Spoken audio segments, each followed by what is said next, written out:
Good day. Good afternoon. Meredith? Aaron, understanding he's the best hitter in baseball. Just how big of a blow is this for this team trying to win without Aaron Judge? Yeah, I mean, obviously, you're not going to replace Aaron Judge, and we all know how important he is to our club.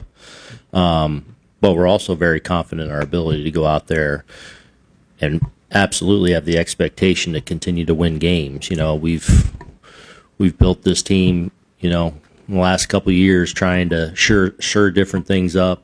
Obviously, we feel great about our starting rotation, and they've been mostly excellent all season long, giving us a chance to win day in and day out, and expect that to continue. And we have a lot of good players, you know, that and some that are going to get some opportunities to go and run with something. You know, Spencer's back up today.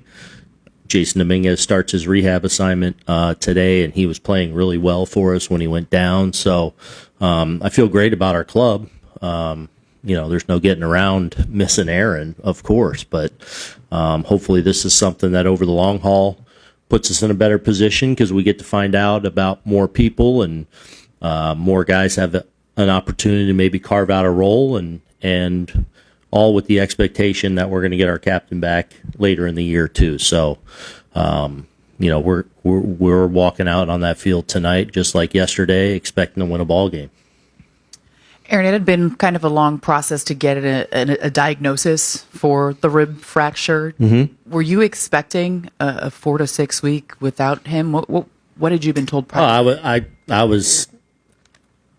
I mean, you try not to speculate. We're just wanting the diagnosis, you know, because obviously it started as a bruise, but you knew there was some just uncertainty in the readings of those, and so that's why they kept wanting different tests to get different looks at different things, and finally they were able to find the stress fracture. So I think in the waiting game, as I said with you guys coming in here, we just wanted the answer, so we, you know, kind of know what we're dealing with and how to move forward.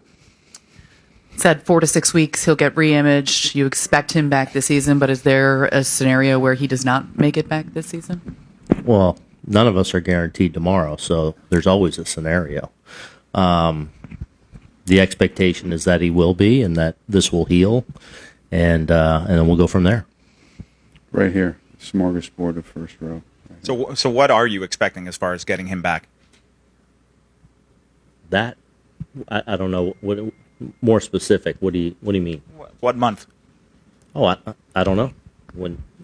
As soon as when we re-image it and it's shown a point of healing, then he gets ramped up and we go. And then without him, how equipped do you feel this roster is to continue winning? Yeah, games? very. I mean, like I just said, like nothing changes as far as our expectation, and you know, we have a really good club in there and capable people of stepping up into different roles. Again, you don't replace Aaron, but we have a lot of good people in there capable of helping us win games, and that'll continue to be the expectation.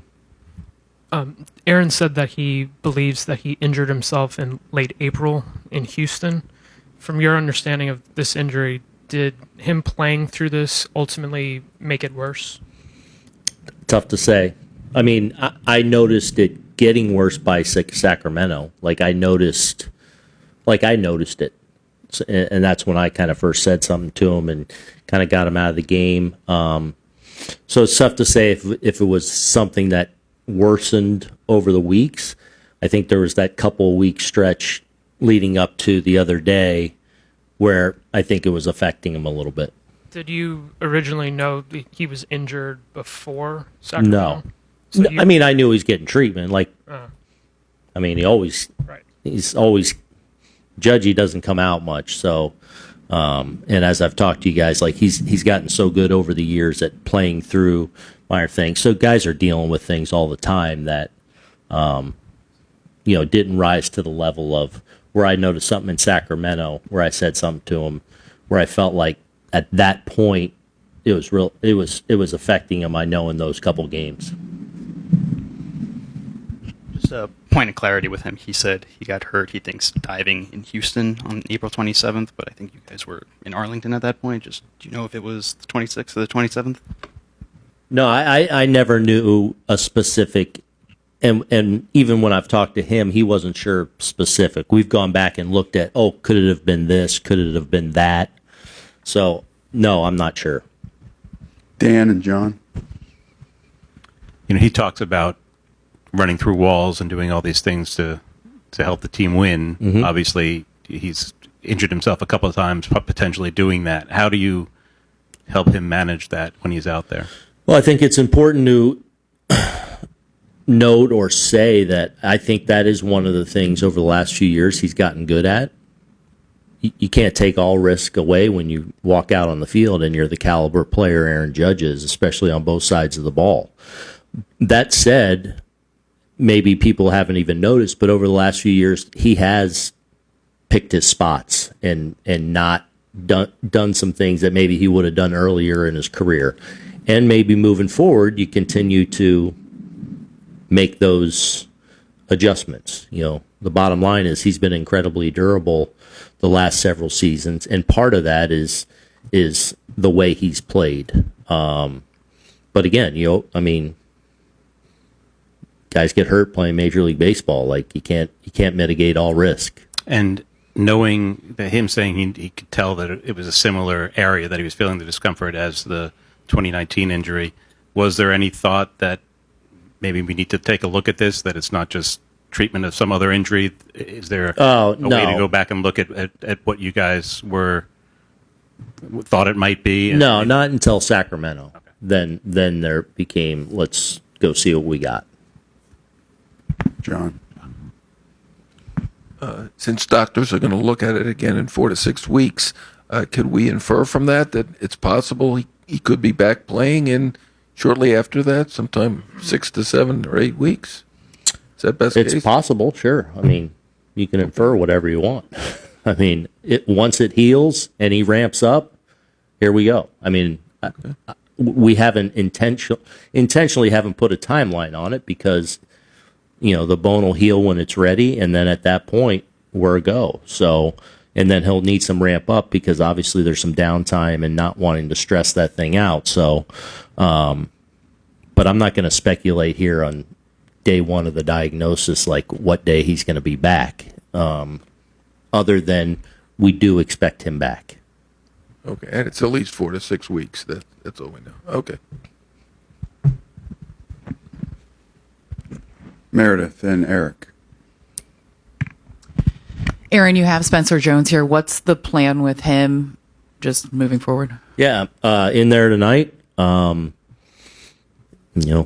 Hopefully come up here and I think him coming up earlier in the year was valuable to get his feet wet and get his first experience at Major League Baseball. He's obviously having a really strong season down in AAA, so he's certainly earned this opportunity again. And he's in there tonight. Hopefully, one of those guys in the middle helping us win. Is it a scenario where he's here until Dominguez is ready, or is that not necessarily the case? Not necessarily. That's again. That's days away still, so we'll see. In the release you guys sent out last night, you said Judge over the next X period of weeks would be limited in his activity. What will that consist of? Yeah, not a lot, because just because that's an area that we don't want to. It needs to heal, so it'll be pretty limited. So he's effectively shut down from baseball activities in the foreseeable future. Oh yes, definitely from baseball activities. Yes. Clap. Aaron, getting back to Dan's question from before, the intensity in which Aaron plays the field, would you like to see him dive less often? Like, unless the game's on the line in the ninth inning, would you like to see him say, it's okay to pull up? Oh yeah, and he does. Okay. He does pull up now more than ever. You just don't notice it because he's so good out there, and and there are plays that come up where he dives or whatever. So, look, he's done a really good job of, I think before he came out the other day, played in over 100 straight games and several years now in a row. Like, he's playing over 150 games, and part of that is because he's gotten really good at mitigating some of that risk. So I'm sure we'll continue to adapt and adjust, but again, like, it's Major League Baseball, and there's some risk when you go out there, and guys do get hurt sometimes. In the back, Dave. Aaron, in terms of leadership, player-wise, I mean, who do you turn to here, or who do you think will emerge? Well, I can tell you, Judgy had his normal large voice right in the hitters meeting, and that's who he is, and that's who he'll continue to be. Like, if you were in our hitters meeting today, you wouldn't know he wasn't in the lineup. You would, his energy, his, So, but we have a number of guys. Obviously we have a number of veterans, and Giancarlo's been out for a while, but he manages when he's in there to have a voice, and when he speaks, guys listen. So we have a number of guys that are leaders in their own right. Obviously, Paul Goldschmidt has become a amazing force with our team and our culture. But we have a number of guys that, can. I don't think anything really changes about how they go about things or how they lead. But we have a number of guys, young and old, that are empowered to speak up in there and bring different things to the table.